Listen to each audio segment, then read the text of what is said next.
Hi, my name is Don Smith. I'm a U.S. Navy retiree. I'm 64 years old, pushing 65 very quickly. And I went in the Navy as a young 17-year-old young man in 1959. And the reason why I chose the Navy is because I guess the draft was looming over my head. And I really didn't have any purpose to my life. So I said, well, why not try the Navy? I knew people in the Navy. I had lived in Norfolk, Virginia for a while, so I was kind of surrounded by the Navy. And so I went ahead and I enlisted and started my Navy career in July of 1959. And I guess I was like any typical youth that didn't have any purpose in life. When I first went in, I really didn't care that much for it.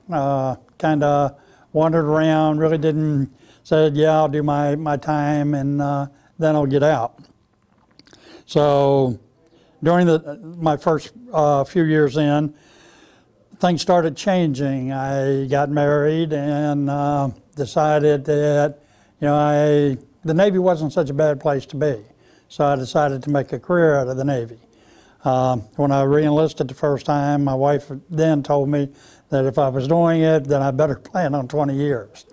So, but I started with a whole new attitude. The whole new attitude was that I needed to develop myself, both as far as my Navy career goes and as far as my education goes. So I kind of came forth with this philosophy that get in there and take them for all the education that I could get. And which is what I really did. I got a very good education in a lot of different fields in the Navy. The old saying, you're a jack of all trades and master of none. Well, that's kind of fit me because I was a gunner's mate. So I had to learn a little bit about electricity, electronics, hydraulics, a whole bunch of fields, mechanics, and so it gave me kind of a well-rounded education. And going to all these schools and getting the experience and everything, then my career started moving upward.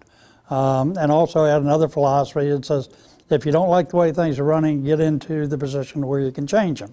So that was kind of one of my goals too, was to get as high as what I could go, and promotion right up the line and everything.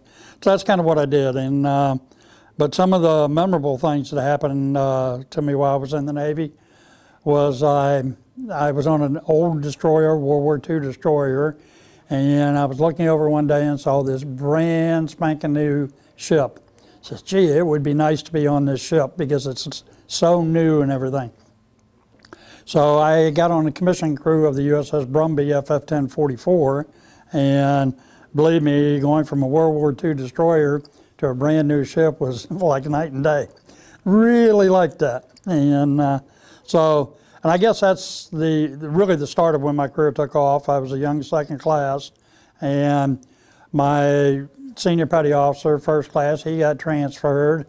My chief in the division got transferred, and it all fell on my head.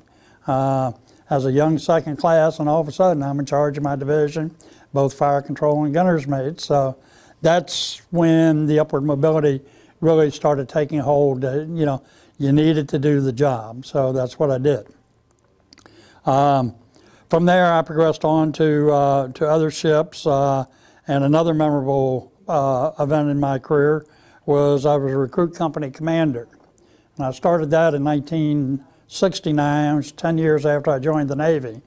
And as a young recruit, I used to wonder about my company commander, why he was so strict and everything like that.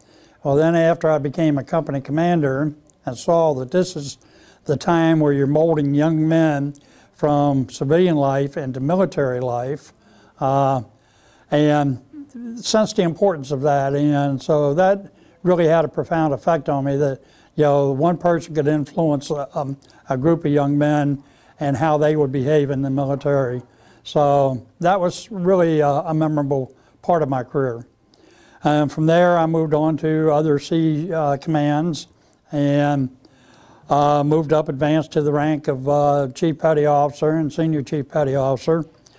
And I went aboard a destroyer, and as it worked out, I then became the senior enlisted man on board as a command senior chief.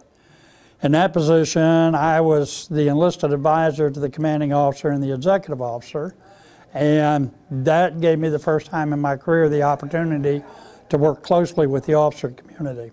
As much as I was in with their training and got to sense the importance of what the officers did versus what the enlisted people did. And a lot of times we didn't really appreciate the officer community because we'd sit back and say, gee, they don't know anything, we know it all and everything. But yet again, they had a lot of different responsibilities than what we were aware of.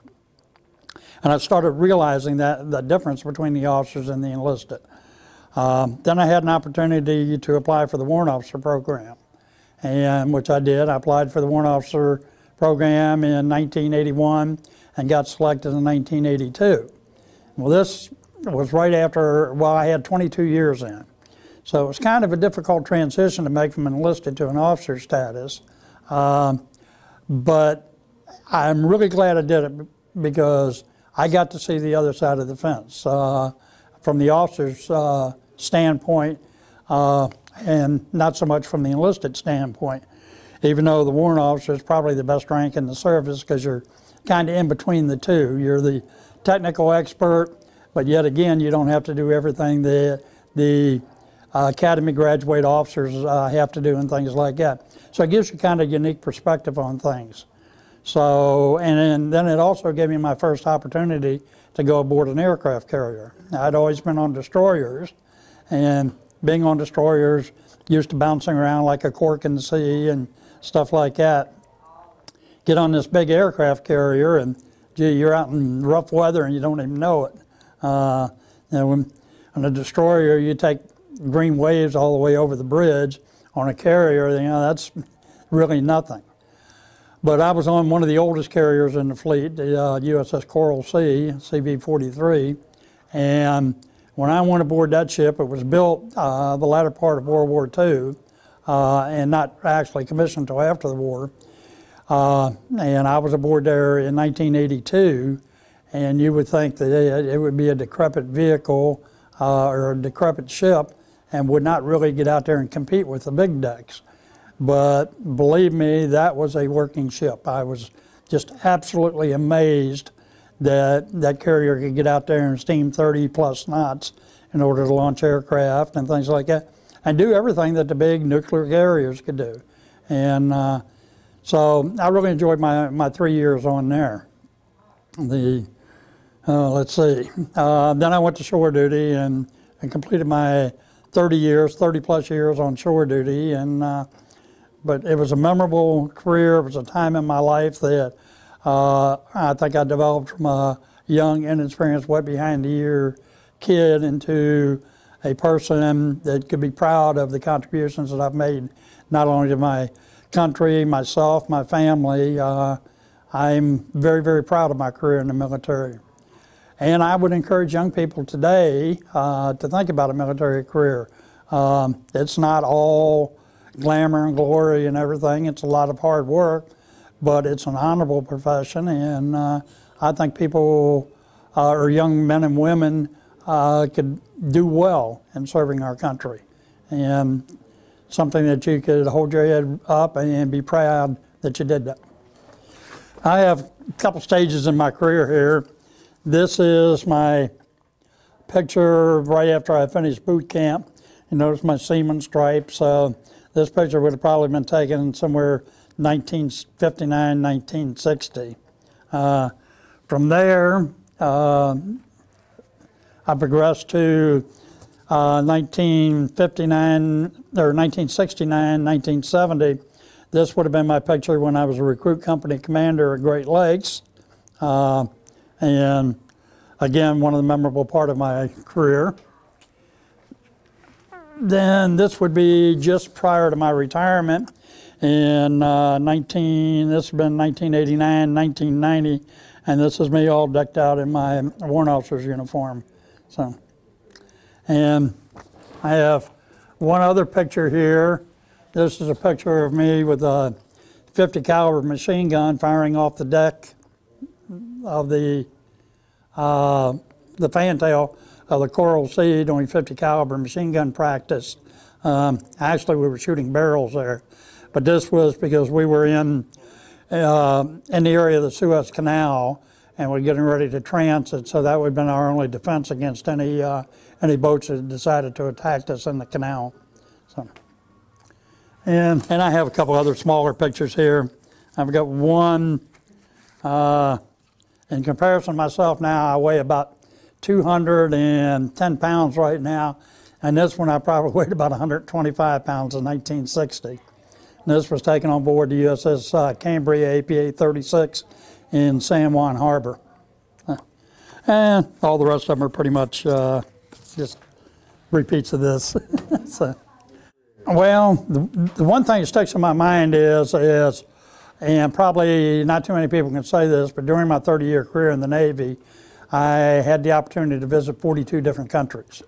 And this is something that I would never have done as a civilian. I was lucky enough to go on a round-the-world cruise on the USS Coral Sea. We left Alameda, California, and eventually wound up in Norfolk, Virginia. And that was going, because we couldn't go through the Panama Canal, we had to go all the way around Africa and everything in order to get to Norfolk, Virginia. So that was something that was kind of unique going on a world cruise. So, but like I say, all the countries that I saw, I would never had the opportunity to see.